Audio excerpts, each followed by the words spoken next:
Well, Queensland has upended its plans for Brisbane Olympic venues by turning its back on a key recommendation from a report that it commissioned. Joining us live now from Brisbane is Grace, Queensland's State Development and Infrastructure Minister. Minister, thanks for your time this morning. Is planning for the Brisbane Games in a shambles? Absolutely not. We've made our position now perfectly clear. I want to thank the review panel. We've accepted 27 of their 30 recommendations. That's well in excess of 90% of the recommendations. We are going to proceed now and get on with the job of delivering 3 venues plus a brand new arena at Upper Roma Street, and we're looking forward to delivering the best 2032 Olympic Games right here in Brisbane, Queensland. Why ignore its key finding though? Well, the key finding was not necessarily under the new norm of the IOC and OCOC and the Olympic Committee. We've got a funding envelope of $7.1 billion to deliver all of the venues for the Games, and we are looking forward now to rolling that out. This venue alone was in the vicinity of $3.4 billion, plus, as they said in the report, those figures were preliminary. It needed additional work and could not be relied upon. We need to get on with the job, so we've decided that we will work on the Queensland Sports and Athletics Centre. We will upgrade that. We will upgrade Suncorp. We'll work with AFL and cricket on the Gabba. We will build the new arena, and all of the other recommendations will be put in place. And I'm looking forward to rolling out fantastic venues for the 2032 Games here in Brisbane. OK, the panel's view was that investment of up to $1.6 billion in the Athletics Centre does not demonstrate value for money and is hard to justify. When accessibility challenges are then considered, the QSAC option becomes even less attractive. Plus, it says minimal benefits for a lasting legacy. That's pretty damning and a poor reflection of your decision-making, is it not? Well, not necessarily. Vice President Coates does not agree with that, and we tend to believe that the QSAC will be a fantastic venue. It needs an uplift, and we're prepared to spend that money.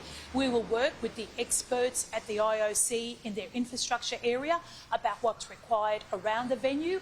I think that there are issues there that we can address following due diligence. I think the legacy is going to be fantastic for athletics in this state, something that wasn't available to London or Tokyo Olympics. We look forward to upgrading that facility, and then the legacy piece will be the transport networks that we hope to put in place so the venue can be an outstanding one. So what do you hope? Really to deliver a fantastic venue. On that point, what do you hope to put in place? I mean, bus networks, trains, what are you going to do? Well, we're going to look at all of those options. We'll work with the council, we'll work with the locals. You know, there's a QE2 hospital there, there's Griffith University. There are legacy options that we can have there. I think that we agree with Vice President Coates. We look forward to working with the IOC and, of course, on all of the venue with the federal government. That is our 50-50 funding partner. OK. So who's making these calls? Is it Coates or you? Well, John Coates has an opinion like many others. They received 900 submissions with regards to this review, and I think everyone you speak to has a different view about the Olympic and Paralympic Games, but I think we've landed on a fantastic outcome. We will upgrade venues here, we will build the arena, and we will deliver a terrific Games in 2032. How much of these decisions were made with October in mind? Look, really, the election is here, but we need to get on with the job of building these venues.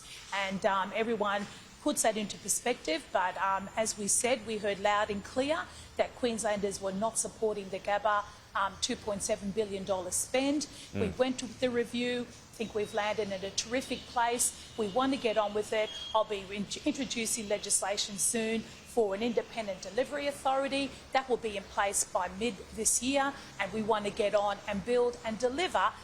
What a wonderful opportunity, the 2032 Olympic and Paralympic Games right here in Brisbane, Queensland. I get big projects are a tough sell in an election year and in a cost of living crisis. I get all that, but just a few months ago you reported a record surplus thanks to royalties. Why not parlay that into another venue? Plan for the long term that would bring with it real economic benefits. I mean, isn't that forward thinking and would lead to a lasting legacy? Real economic benefits will come from hosting the Games in 2032.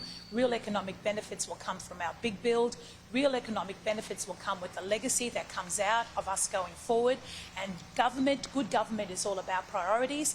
Our priorities at the moment are to deliver the venues required and accepting the 27 of the 30 recommendations of the review, and obviously to ensure that we address those issues that are facing Queenslanders and the rest of Australia for that matter as well. You mentioned some: cost of living, houses, housing, and obviously a world-class health system. All right, Grace, thanks for your time this morning.